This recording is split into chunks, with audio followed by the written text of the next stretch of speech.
శ్రీ గురుభ్యో నమః.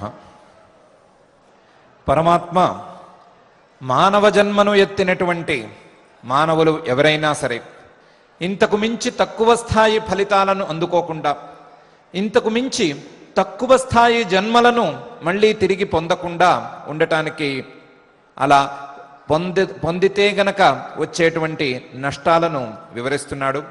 ఆ వివరించటంలో భాగంగానే మానవ జన్మ కంటే కింది స్థాయి జన్మలను అందుకోవటానికి మానవులు దుర్గుణాలను గనుక అలవాటు చేసుకుంటే దారి ఏర్పడుతుంది. అహంకారము, బలము, దర్పము, కామము, క్రోధము ఇలాంటి దుర్గుణాలను గనక అలవాటు చేసుకున్నట్లయితే కింది జన్మలకు దారి ఏర్పరచుకున్నట్లవుతుంది. అలాంటి దుర్గుణాలతో కూడినటువంటి మానవులను నేనే కింది జన్మలను ప్రసాదించి కిందకు తోసేస్తాను. ఎందుకంటే వారు దుర్గుణాలను క్రమంగా పెంచుకుంటూ నన్ను కూడా ద్వేషించేటువంటి స్థాయికి దిగజారిపోతూ ఉంటారు. అటువంటి వారిని అంతకు మించి తక్కువ స్థాయి జన్మలకు పంపించటం తప్ప నాకు కూడా వేరే గతి లేదు అనే విషయాన్ని తానహం ద్విషతః క్రూరాన్ సంసారేషు నరాధమాన్ క్షిపాం యజస్రం అశుభాన్ ఆసురీష్వేవ యోనిషు అనే శ్లోకంలో చెప్పాడు. దుర్గుణాలు ఎక్కువ అవ్వగా పరమాత్మ మీదే ద్వేషం పెరగగా, పరమాత్మ మీద ద్వేషంతో కూడినటువంటి మానవుడు పరమాత్మ చెప్పినటువంటి ధార్మికమైనటువంటి మార్గంలో కాక అధర్మ మార్గంలో గనక నడుచుకున్నట్లయితే, నిరంతరం అశుభ కర్మలను చేసుకోవటమే అలవాటుగా పెట్టుకున్నట్లయితే అటువంటి వారిని తక్కువ స్థాయి జన్మలకు పంపించడానికి ఏమీ అభ్యంతరం లేదు. వారు నరాధములు కాబట్టి, మానవులలో కూడా తక్కువ స్థాయి వారు కాబట్టి అంతకు మించి తక్కువ స్థాయికి ఫలితాలను అందుకోవటానికి వారికి ఏమీ అడ్డు లేదు అనే విషయాన్ని ఈ శ్లోకంలో నిక్కచ్చిగానే చెప్పేశాడు. అటువంటి స్థితిని ఎవరూ తెచ్చుకోవద్దు అనేటువంటి హెచ్చరికను కూడా స్పష్టంగానే చేశాడు. చేసి ఆసురీం యోనిమాపన్నాః మూఢాః జన్మని జన్మని అప్రాప్యమాం నివర్తంతే మామప్రాప్యైవ కౌంతేయ తతో యాంత్యధమాం గతిం అనేటువంటి పై శ్లోకంలో ఇలాంటి ఆసుర యోనులు లేదా పశుపక్ష్యాది జన్మలను పొందినటువంటి వారు, కిందకి దిగిపోయిన వారు క్రమంగా తమ మోహము యొక్క, అజ్ఞానము యొక్క స్థాయిని కూడా పెంచుకుంటూ పోతారు. క్రమంగా వారికి అజ్ఞానం పెరుగుతూనే ఉంటుంది. అజ్ఞానం పెరగగా మామప్రాప్యైవ నన్ను చేరుకోలేక, నన్ను చేరుకునే దారిని కూడా అందుకోలేక వారు నిరంతరం ఈ సంసారంలోనే పడిపోతారు. సంసారంలో అధమమైనటువంటి ఫలితాలను అందుకుంటూ, నీచ జన్మలను అందుకుంటూ, పశుపక్ష్యాది జన్మలను అందుకుంటూ వారు ఇబ్బంది పడుతూనే ఉంటారు అనే విషయాన్ని స్పష్టంగా చెప్పాడు. ఇలా ఆసుర యోనులను కానీ లేకపోతే నికృష్టమైనటువంటి జన్మలను కానీ పొందేటువంటి ప్రయత్నాలేవి చేయవద్దు. ఆ ప్రయత్నాలకు మూలం మనలో ఉండేటువంటి దుర్గుణాలే అనే విషయాలను సరిగ్గా గుర్తించి ఆ దుర్గుణాలన్నిటినీ పోగొట్టుకుని ఇలాంటి దుష్కార్యాలను చేసుకోకుండా, పాపకర్మలను చేసుకోకుండా శ్రద్ధగా ధర్మ మార్గంలో సంచరించి ఇంతకు తక్కువ స్థాయి జన్మలను పొందేటువంటి అవకాశాన్ని కొని తెచ్చుకోకండి అని పరమాత్మ ఉపదేశం చేస్తున్నాడు. మనం జాగ్రత్తగా ఒకంత భయంతోనే ఈ ఉపదేశాన్ని శ్రద్ధగా విని ఆచరణలో పెట్టేందుకు ప్రయత్నం మొదలు పెట్టుకున్నాం. మానసికంగా ఎంతో కొంత ప్రయత్నం అయితే చేసుకున్నాం. కాకపోతే మన ముందున్న పెద్ద సమస్య, మన ముందున్న పెద్ద ప్రశ్న, దుర్గుణాలు చాలా ఉన్నాయి కదా, దుర్గుణాలు కొండలు లేదా గుట్టలు కింద ఉన్నాయి కదా, పరమాత్మే 6 తర్వాత కొన్ని దుర్గుణాలు, ఇలా చాలా దుర్గుణాలను లెక్క పెట్టాడు కదా, అందులోనూ అనంతమైనటువంటి ప్రభావాలు కలిగినటువంటి అజ్ఞానానికి ఫలితంగా ఎన్ని దుర్గుణాలు వస్తాయి అని చెప్పలేం కదా. కాబట్టి ఒక్కొక్క దుర్గుణాన్ని కనిపెట్టి అది దుర్గుణం అనే విషయాన్ని జాగ్రత్తగా తెలుసుకుని దాన్ని పోగొట్టుకుని మళ్ళీ ఏదో సన్మార్గంలోకి వెళ్ళటానికి ప్రయత్నం చేయటం అనేది ప్రాక్టికల్గా కొంచెం కష్టమవుతుందేమో. దుర్గుణాలను కనిపెట్టడానికే చాలా సమయం పడుతుంది. అది దుర్గుణం అని తేల్చుకోవటానికి ఇంకా చాలా సమయం పడుతుంది. పట్టిన తర్వాత దాన్ని తగ్గించుకోవటానికి మరింత సమయం పడుతుంది. అది తగ్గిన తర్వాత ధర్మ మార్గంలోకి వెళ్ళటం అంటే సమయం మించిపోవచ్చు కూడాను, కాలాతీతం అయిపోవచ్చు. కాబట్టి ఇలాంటి పరిస్థితులలో ఈ ప్రశ్న మన ముందు నిలవగా మనం ఏం చేయాలి అనేది ఒక పెద్ద సమస్య. ఆ సమస్యను మనకంటే ముందే పరమాత్మ గుర్తించాడు. గుర్తించి ఆ సమస్యకు ఒక సమాధానాన్ని, ఒక పరిష్కారాన్ని మనకు చూపిస్తున్నాడు. దాన్ని పై శ్లోకంలో ఇలా చూపిస్తున్నాడు. త్రివిధం నరకస్యేదం ద్వారం నాశనం ఆత్మనః కామః క్రోధః తథా లోభః తస్మాత్ ఏతత్త్రయం త్యజేత్ అని. ఏమీ భయపడక్కర్లేదు, ఏమీ సందేహపడక్కర్లేదు, అనవసరమైనటువంటి సమస్యలను ఆలోచించుకోనక్కర్లేదు. దుర్గుణాలు గుట్టలు గుట్టలు కింద పేరుకున్న మాట వాస్తవం. దుర్గుణాలు గుట్టల కింద ఉన్నాయి, 1, 2 అని లెక్కబెట్టే స్థితిలో లేవు. వాటి బ్లెండ్స్ను కానీ లేదా వాటిలో ఉండేటువంటి సూక్ష్మమైనటువంటి భేదాలను కానీ లెక్క పెట్టడం అనేది ఎవరి తరము కాదు, అన్నీ నిజమే. కానీ ఈ దుర్గుణాలన్నిటికీ కలిపి ఒక మూలం ఉంది. ఆ మూలం ద్వారా వచ్చినటువంటి అవాంతర మూలాలు 3 ఉన్నాయి. ఆ 3టిని గనక కనిపెట్టేసి వాటిని గనక నివారించుకోగలిగితే ఈ సమస్య నుండి బయటపడచ్చు అని పరమాత్మ యొక్క ప్రాథమికమైన అభిప్రాయం. త్రివిధం నరకస్యేదం ద్వారం నాశనం ఆత్మనః. అది 3 రకాలుగా ఉంటాయి. సమస్త దుర్గుణాలకు పరమమూలం అజ్ఞానం కాగా, లేదా మాయా మోహం ఇలాంటివి కాగా, సమస్తమైనటువంటి దుర్గుణాలకు 3 రకాల మూలాలుంటాయి. త్రివిధం నరకస్యేదం ద్వారం. ఈ దుర్గుణాలన్నిటికీ మూలం కావటం వలన ఈ 3టిని నరకాలకి లేదా మనకు ఇష్టం లేని దుర్గతులకు ద్వారాలు కింద వర్ణించుకోవచ్చు. త్రివిధం నరకస్య ఇదం ద్వారం. 3 రకాలుగా ఉంటుంది ఆ ద్వారం, లేదా 3 ద్వారాలున్నాయి. అంతేకాదు, కేవలం నరకానికి మాత్రమే ద్వారం కాదు, ద్వారం నాశనం ఆత్మనః. తనకు తాను నష్టం తెచ్చుకోవటానికి, తనను తాను నాశనం చేసుకోవటానికి ఉండేటువంటి ద్వారం, తనను తాను నాశనం చేసుకోవటానికి ఉండేటువంటి మార్గం, అది కూడా 3 రకాలుగా ఉంటుంది. దుర్గతిని పొందేటువంటి మార్గం అని అనుకున్నా పర్వాలేదు, తనను తాను నాశనం చేసుకునేటువంటి మార్గం అని అనుకున్నా పర్వాలేదు, అది 3 రకాలుగా ఉంటుంది. ఇది దుర్గుణాలన్నిటికీ సారభూతమైనటువంటిది. ఈ 3 చెప్పబోయేటువంటి 3 దుర్గుణాలన్నిటికీ సారమైనవి, దుర్గుణాలన్నిటికీ మూలాల్లాంటివి. ఏమిటా 3 అంటే కామః కోరిక, క్రోధః కోరిక తీరకపోతే వచ్చేటువంటి కోపం, తథా లోభః కోరిక బాగా పెరిగిపోతే వచ్చేటువంటి లోభం. కామః క్రోధః తథా లోభః. ఈ 3 కూడా నరకస్యేదం ద్వారం, నాశనస్యేదం ద్వారం. తనను తాను నష్టపరుచుకోవటానికి, దుర్గతిని తనను తానే చేర్చుకోవటానికి ఈ 3 రకాల ద్వారం సరిపోతుంది. ఈ 3 రకాలు కామము, క్రోధము, లోభము అనేటువంటి 3 ద్వారాలు తనను తాను నరకానికి తీసుకువెళ్ళటానికి, తనను తాను నష్టపరుచుకోవటానికి ఉపయోగించేటువంటి ద్వారాలు. తస్మాత్ అందువలన ఏతత్త్రయం త్యజేత్. ఈ 3టిని విడిచిపెట్టుకోవాలి. ఈ 3టినే గనక విడిచిపెట్టుకోగలిగితే, కామము, క్రోధము, లోభము అనేటువంటి ఈ 3టిని విడిచిపెట్టుకుంటే గనక మిగతా దుర్గుణాలు వాటంతట అవే విడిచిపెట్టి వెళ్ళిపోతాయి. ఈ 3 లేని చోట మిగతా దుర్గుణాలు ఉండమన్నా ఉండలేవు. కామక్రోధ లోభాలు లేని చోట అహంకారం కానీ, బలం కానీ, దర్పం కానీ ఇవేమీ ఉండలేవు. కాబట్టి దుర్గుణాలన్నీ పోతాయి. ఈ 3టిని విడిచిపెట్టితే, మూలం పోతే గనక దుర్గతి ఉండదు. దానితో పాటు తనను తాను నష్టపరుచుకోవటం అనేది కూడా ఉండదు. మంచి మార్గంలోకి వెళ్ళటానికి దారి ఏర్పడుతుంది. కాబట్టి ఏతత్త్రయం త్యజేత్ అని పరమాత్మ మన సమస్యకు పరిష్కారాన్ని ప్రదర్శిస్తున్నాడు. ఏమంటున్నాడు? ఎన్నో దుర్గుణాలున్నాయి. ఆ దుర్గుణాలన్నిటికీ మూలభూతంగా 3 ప్రధానమైన దుర్గుణాలున్నాయి. అవి కామము, క్రోధము, లోభము. ఈ 3టికి పిల్లల్లాంటివే ఇతర దుర్గుణాలు. ఈ 3 తల్లులకు, ఈ 3 తల్లులకు పిల్లల్లాంటివే మిగతా దుర్గుణాలన్నీ కూడా.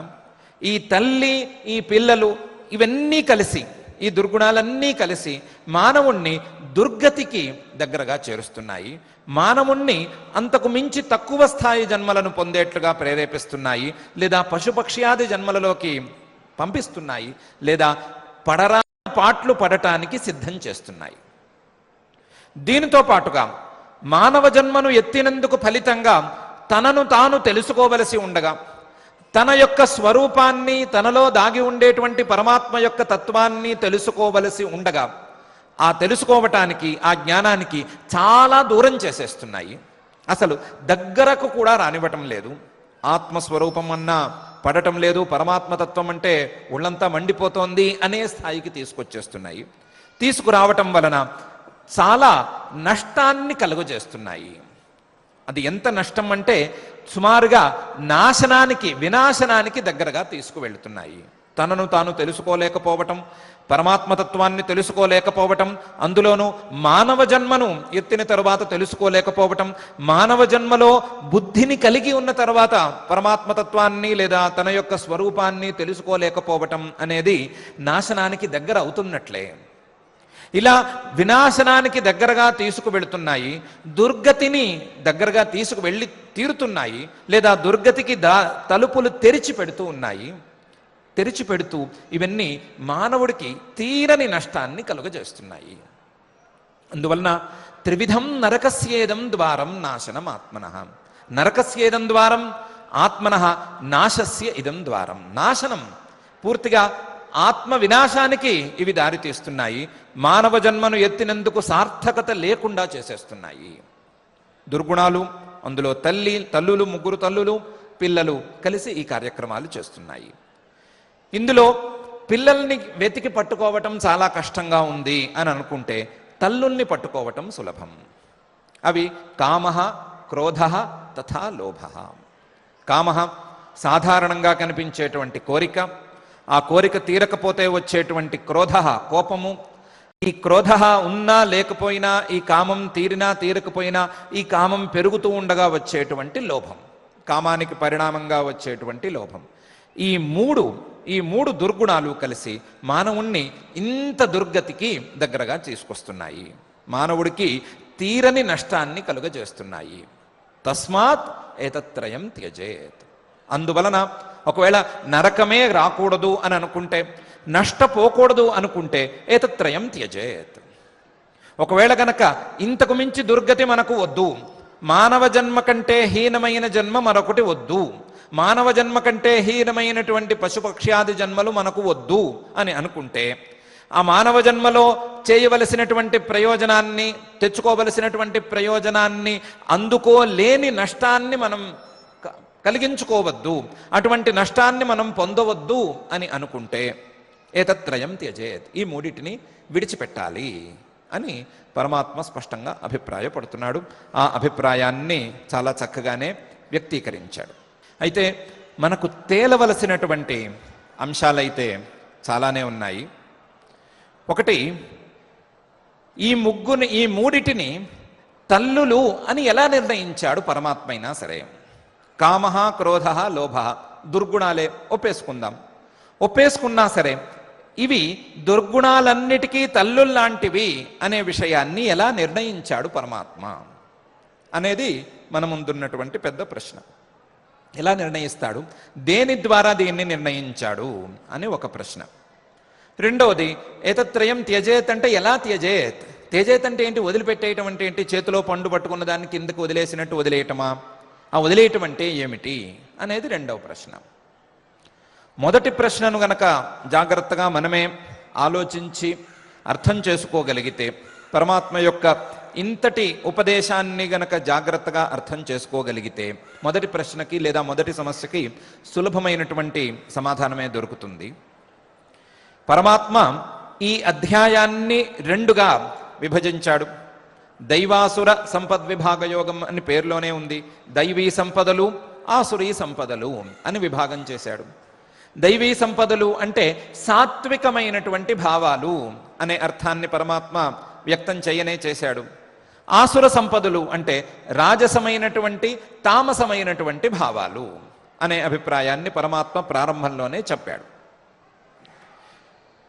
సాత్వికమైనటువంటి భావాలు గనక దైవీ సంపదలైతే, ఆసుర సంపదలు సాత్వికమైతే కానే కావు అనేది ప్రాథమికంగా మనకు వచ్చినటువంటి నిర్ణయం.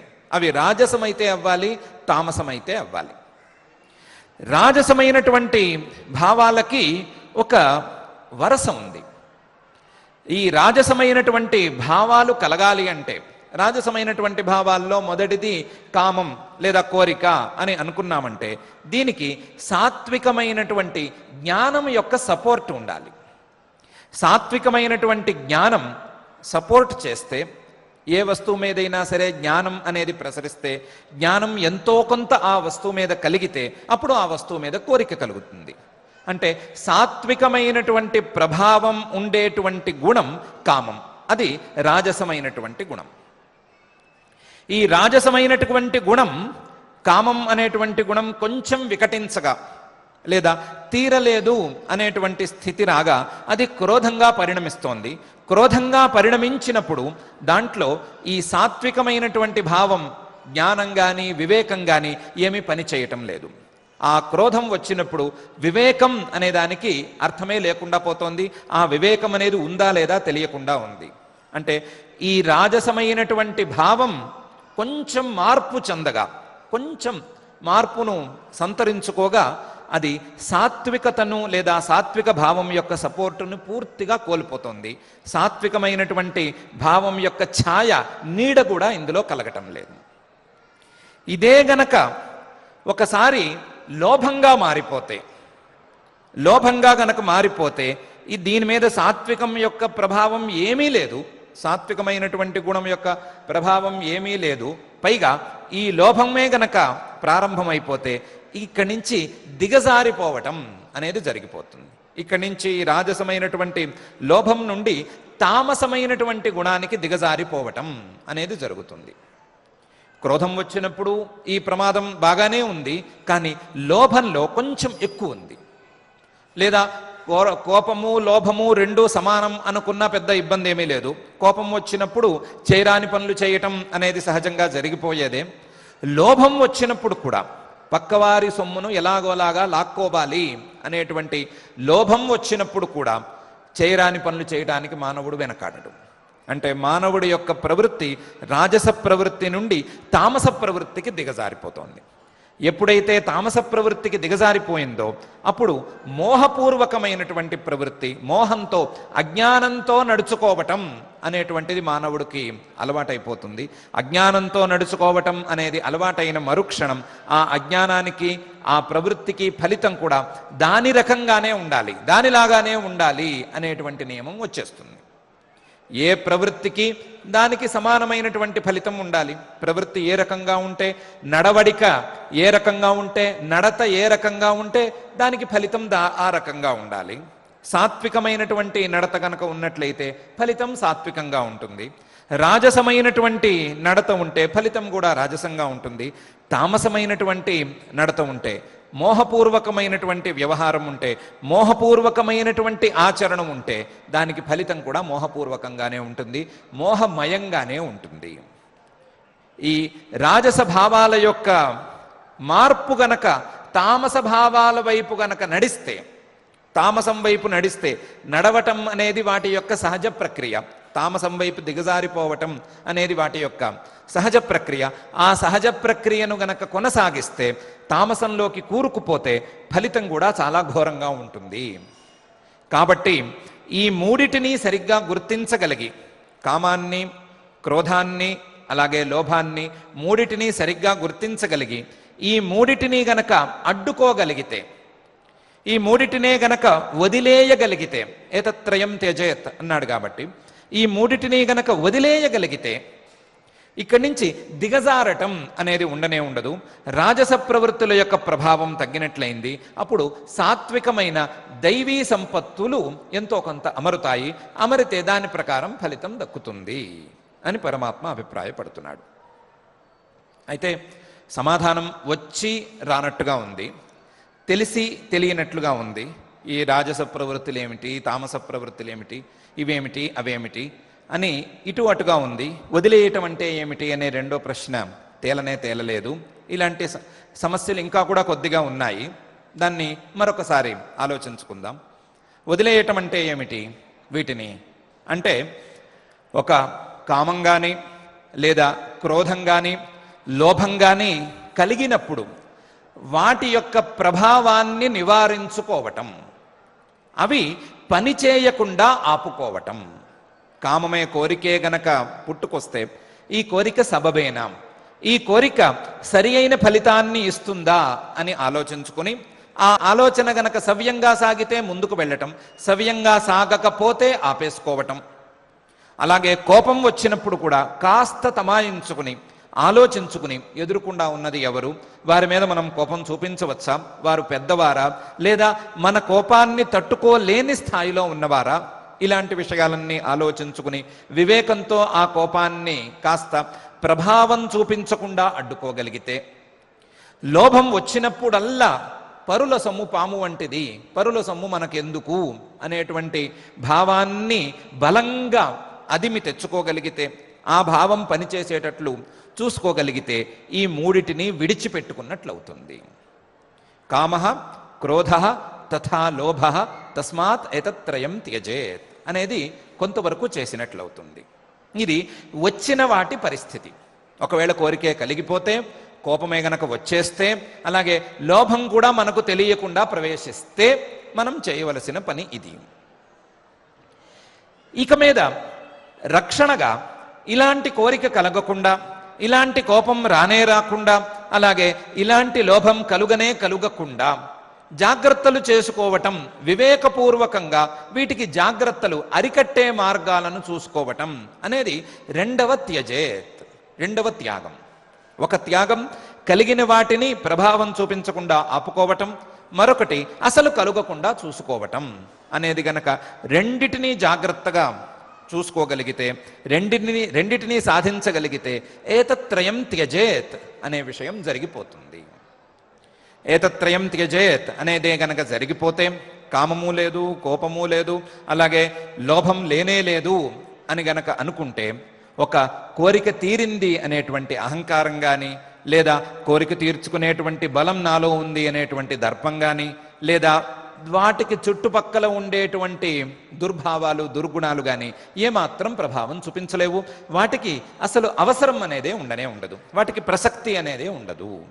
కాబట్టి వీటిని తల్లులుగా గుర్తించి, గుణాల యొక్క, అందులోనూ మధ్యమ గుణమైనటువంటి రాజస గుణము యొక్క సాక్షాత్ ప్రభావాలు ఇవి కాబట్టి, వీటి గనక సరిగ్గా పట్టించుకోకపోతే ఇవి పూర్తిగా తామస గుణంలోకి నెట్టేస్తూ ఉంటాయి. కాబట్టి ఫలితం తీవ్రంగా ఉంది అనే విషయాన్ని అర్థం చేసుకుని, వీటి యొక్క స్వరూప స్వభావాలు ఇవి ఎక్కడి నుంచి పుడుతున్నాయి, ఆ పుట్టటానికి కారణమేంటి, దానికి మనం ఏ రకమైనటువంటి విరుగుడును ఆలోచించుకోవచ్చు, ఇలాంటి భావనతో, ఇలాంటి వివేకంతో వీటిని గనక అరికట్టుకుని మళ్ళీ రాకుండా గనక చూసుకున్నట్లయితే అసలు దుర్గుణాలనేవి రావు.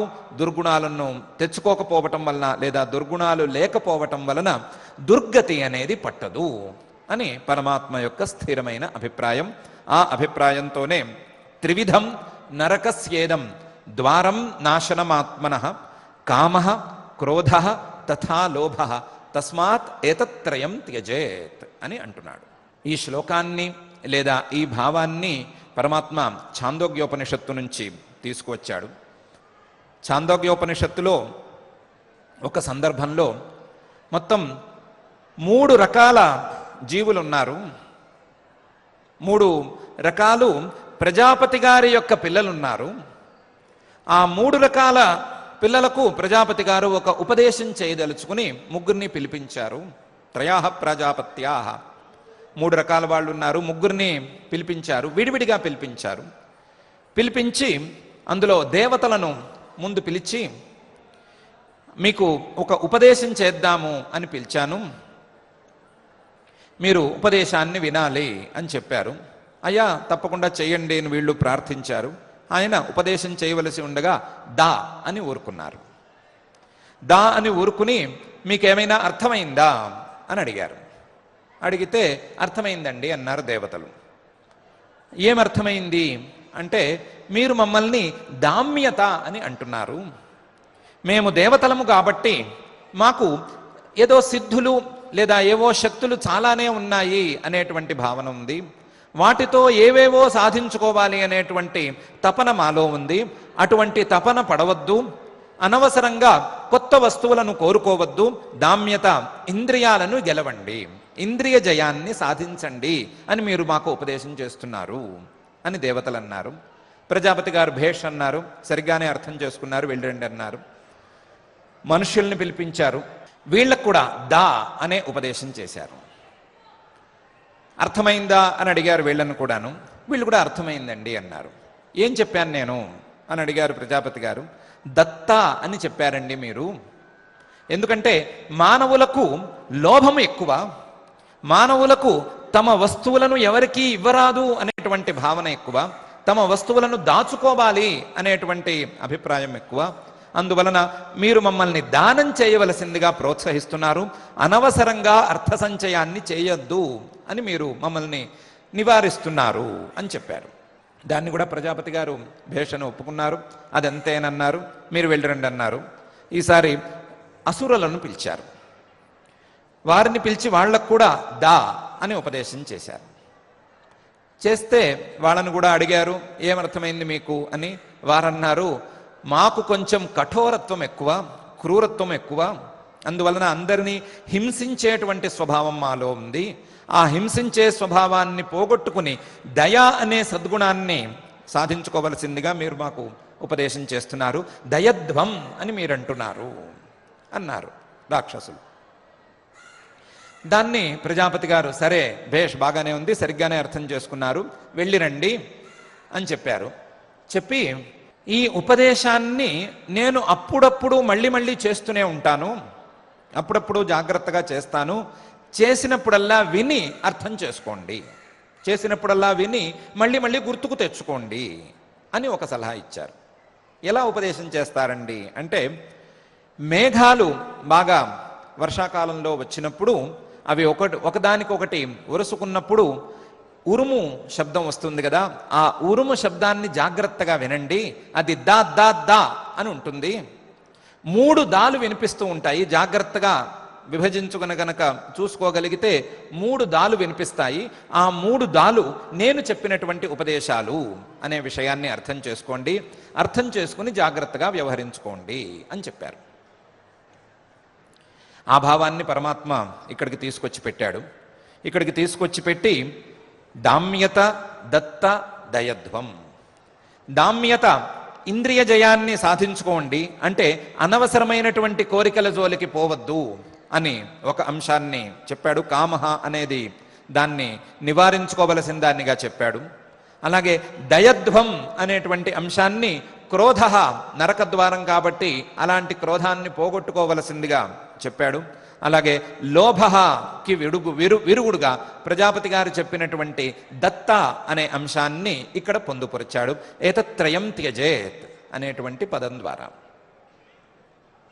అయితే ఇదేదో రెండిటికి సంబంధం ఉన్నట్లు అనిపించటం లేదు. ప్రజాపతి గారు చెప్పిందేమో దేవతలకు, మనుష్యులకు, అసురులకు, కానీ పరమాత్మ చెప్తున్నదేమో మనకి మాత్రమే. కాబట్టి మనకి మాత్రమే చేసే ఈ ఉపదేశానికి, ముగ్గురికి చేసినటువంటి ఉపదేశానికి లంకె ఏమిటి అని మనం ఖచ్చితంగా అడగాలి. ఆ అడగటం కోసమే మనం ఈ వృత్తాంతాన్ని చెప్పుకుంటున్నాము. దాన్ని అడుక్కుంటే గనక, సరిగ్గా గనక ఆలోచిస్తే గనక, దేవతలు అసురులు అనే ఇద్దరు లేనే లేరు అంటే అసలు లేరు అని కాదు, మనకు లెక్కలోకి లేరు.